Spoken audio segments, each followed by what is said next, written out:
understand back then life's a little rougher. People worked harder, longer hours, physically harder. But by the same token, they played harder too. On average, people were drinking a bit more alcohol then. So some of the ladies were saying, now that you mention it, this booze gets in the way of things. Their husbands get their paychecks. They drink them up. They're out late. They sleep in late. We want them around the house. Maybe you can do something about the booze. Classic case of be careful what you wish for.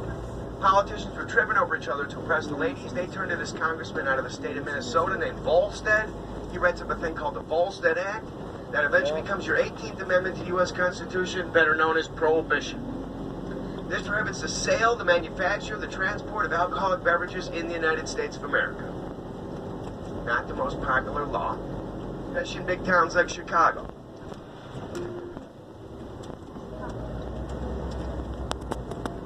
Another part of this whole thing was immigrants were drinking more on average than people been out here for a while. So I can't tell you Prohibition was any one thing, just the ladies. It was a lot of little things. It was a turn-of-the-century morality thing that kind of got out of hand. And it was an anti-immigration thing, which I'm sure is hard to imagine here in the United States. But as I said, immigrants were drinking more on average, so some people said if we ban this stuff, it'll keep these guys from coming out here, maybe, right? For all these reasons, they do this Prohibition thing. Now, this is a federal law. The entire country has to deal with it. There's no way around this locally or anything. People mostly dealt with it by opening bars anyway.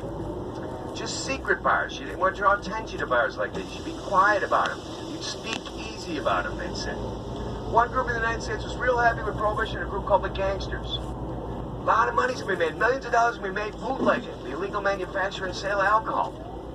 Now, have you ever wondered where the term bootlegging comes from? This comes from the southern part of the country. Where's everybody from here? Oh, Pennsylvania. Okay, so not quite your territory, but southern part of the country, long before Prohibition, they've been voting areas dry. No booze allowed. They keep doing it to this day. It just doesn't stop people. People cross the border, they get it where it's legal, or they made their own booze. They set up secret stills. You had to check them at night by the light of the moon, by the shine of the moon. Made your moon shine. Then you had to sell the stuff. You pass out samples real discreetly and take people's orders. You'd hide the sample in the leg of your boot. See, you got the educational tour here today, right? That's where the term bootlegging comes from. Now, in a town like Chicago, you're not going to get one gang controlling all the bootlegging. What happens is you get different gangs that control different sections of the city. This is the north side of Chicago we're on right now. Prohibition kicked in. Some of the oldest gangsters we have in the city were in charge up here, the Irish. Now, it wasn't 100%. Everybody was in on this gang. It was very diverse in Prohibition, but the leaders here of the North Side Gang tended to be Irish, including the first guy in charge of the North Side Gang as Prohibition kicked in. He's a guy in the booklets that passed out there named Dion O'Banion. Irish-American guy, growing up, he was a choir boy and an altar boy at the Holy Name Cathedral. Big cathedral here on your left.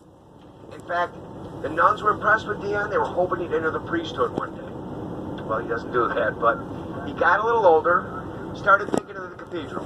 Because when you're in charge of a gang like this, you need a front. You have a business up and running on the front is legitimate. You point to that and say that's where you're making your money. So Dion thought a good place for this was right across from the big cathedral in a flower shop. In fact, he became the co-owner of the Schofield Flower Shop, a fully operational flower shop, mind you. Just happened to have this bootlegging operation going out the back. They called the guy the florist bootlegger. He was into flowers. He relieved stress by putting together flower arrangements and things, right? Yeah. People tended not to make fun of him because he was the boss of the North Side Gang here. Now, the early on, the gangs were trying to have peaceful arrangements in place. Little things like, hey, if we can go through your territory, we'll let you go through ours. Little things like that. But Dion was having a rough time keeping one of these going with the South Side Gang. Prohibition kicked in. The South Side Gang was led by a couple of guys who moved up out here from Brooklyn, New York. These Italian-American guys. The top guy was Johnny Torrio. They called him Papa Torrio. He's a little older for mobster. And a father figure to young men in the outfit, including his first assistant, a young man you may have heard of by the name of Alphonse Capone. Now, these guys and Dion, they had arrangements in place, but it was always really shaky. So one day, Dion told him, I got something we can work on together, guys. I got a brewery up here on the north side. It's gotten to be too much for me. If you want to help me out with it, we can work together. You know what? If you give me $500,000, we'll call it even. We'll split the profits. Torrio Capone went for this plan. They gave Dion $500,000. They went to check out the brewery they went in on for the very first time. It was lousy with feds. Crawling with Prohibition agents. Dion set them up. This is bad news in a number of ways. Johnny Torrio's been at this game for a while. Papa Torrio, he does a little bit of jail time over the whole thing. But the worst thing Dion did was he bragged about it around town, telling everybody I pulled one over on the South Side Greaseballs. Just a little tip, if you're one of the Southside Italian gangsters here, I probably wouldn't call them greaseballs. So Dion will learn a thing or two about the new boys in town. Now this, of course, this is where it's at. I mentioned that's the Holy Name Cathedral on the left. All sorts of history here. Now this is the building our cardinal works out of. The Pope has said Mass out of this cathedral, right? Pavarotti sung Mass out of here. Holy Name's on the left. The flower shop is on the right. Well, roughly where the handicap parking is today.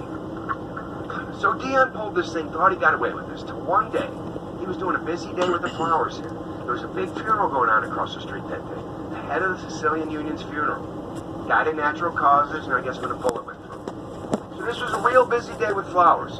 A nice hearse pulled up, and a bunch of guys got out in real nice suits. Seemed like a normal part of the business to Dion. He goes to shake the lead guy's hand. Well, the lead guy shook his hand back, but he gave him a two-handed handshake, you know? Clung tight and didn't let go. Yanked him in closer while two other guys snuck guns in towards his chest.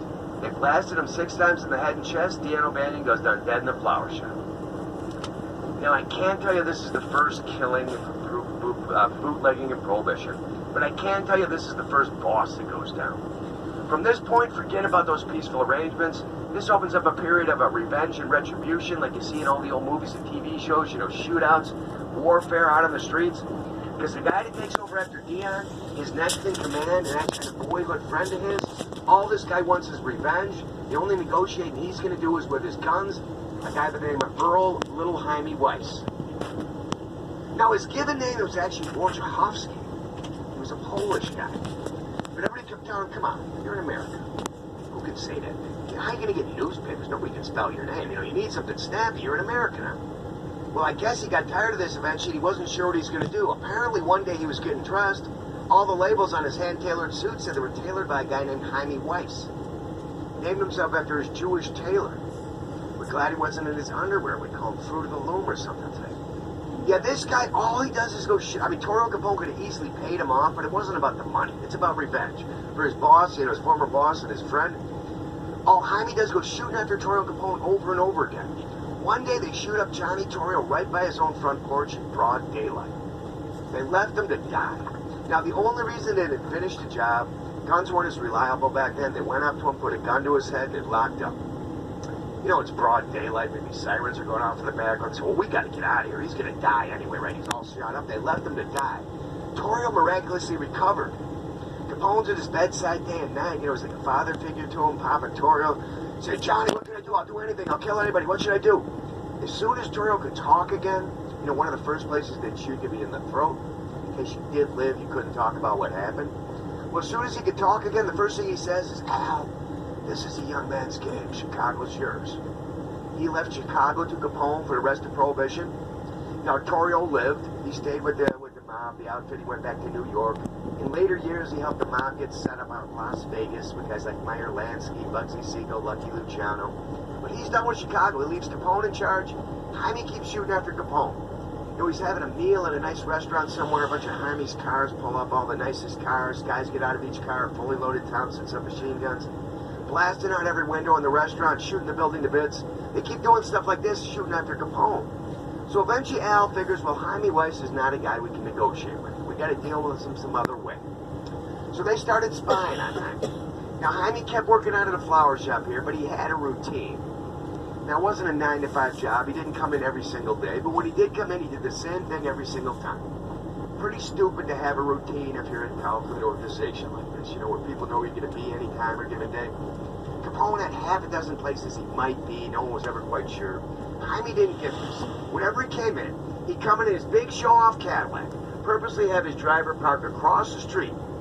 So he had to park over there, and he had to walk all the way across to the flower shop. He'd walk over nice and slow, strutting his stuff, showing off all his hand-tailored suits. So once Capone knows what this guy's going to do whenever he comes in, they got ready for him. They got apartment buildings. 2 apartments, up a few floors on either side, and boarding houses either side of the flower shop. With guys waiting up there with fully loaded machine guns and everything else for Jaime to come into work. So one day, Jaime comes into work from a court date for bootlegging. He's got a really strange group with him that day. Up front with him, he's got his bodyguard and his driver. In the backseat, he's got a lawyer with him. He's got another bootlegger. He's got a politician with him. Well, that shit's a pretty normal traveling group, really, in Chicago. Now, these guys park across the street their typical way. They get out of the car to cross over to the flower shop. They only take about 13 steps. Hundreds of bullets come flying out of the apartment buildings over here. Capone's boys let him have it. Everybody goes down dead in front of the cathedral. Well, yeah, politician unfortunately lives somehow. But give them credit, they did get the lawyer. And now this is why, and they got Jaime and everybody else, and this is why we sit here. There is a memorial right in the Holy Name Cathedral here to Northside boss Jaime Weiss. Not on purpose, but now you look at your old picture, it has an old picture of the cathedral right by the Northside gang, taken from about the year 1920 from just across the street. Now there's a couple differences. You see this kind of newer stone there on the end? They added that wing. There's an elevator and some other things in it. But the main thing to focus on is this stairway. Now, Beck, I think you may see a stair by one of the doors. But today you have stairs all the way across the front of this where you don't even have doors. A lot of weird things with these stairs. You can tell a little better when it's a little sunnier out, but the stonework doesn't match the rest of the cathedral there. You got all this nice stonework. Down there by the far end, they were all shot down about that far end. You notice how these stairs cut off part of a cross. We'll see it a little better when we pull up, but that's not all. There's a whole Bible verse underneath those stairs. Kind of makes you wonder what kind of church goes tossing upstairs. They don't manage to cover up crosses and Bible verses. Well, I'm no expert in feng shui, but when workers had to come here every Sunday and look at hundreds of bullet holes in blood all over the front of the cathedral, didn't go so well on the general ambiance, right? These stairs happen to pop up and cover up hundreds of bullet holes in blood from the assassination of Jaime Weiss. In fact, now this part of it is a legend. I can't tell you whether or not for sure this is true, but just above the ledge there on that pillar, you can make out a big black dot. Now that is in fact a hole. You can walk up there, stick your whole finger in there, but the legend says that's one bullet hole left over from the assassination of Jaime Weiss. Now, I can't tell you whether or not that really is a bullet hole. That would have been a wild shot. You know, the stairs weren't even there. I can tell you, though, that's what everybody thinks it is. 9 times out of 10, when you see a wedding going on over here, we come on up here, the first picture the bride and groom tend to take, they stand over there sticking their fingers in what they believe to be a bullet hole. Because in Chicago, that's what you call romantic. Maybe the new bride's way of saying you go messing around on me, maybe this will happen to you. But in any event, like I said, there you have a memorial of Jaime Weiss covering up the cross and the Bible verse and everything. Possibly another bullet hole is part of it as well.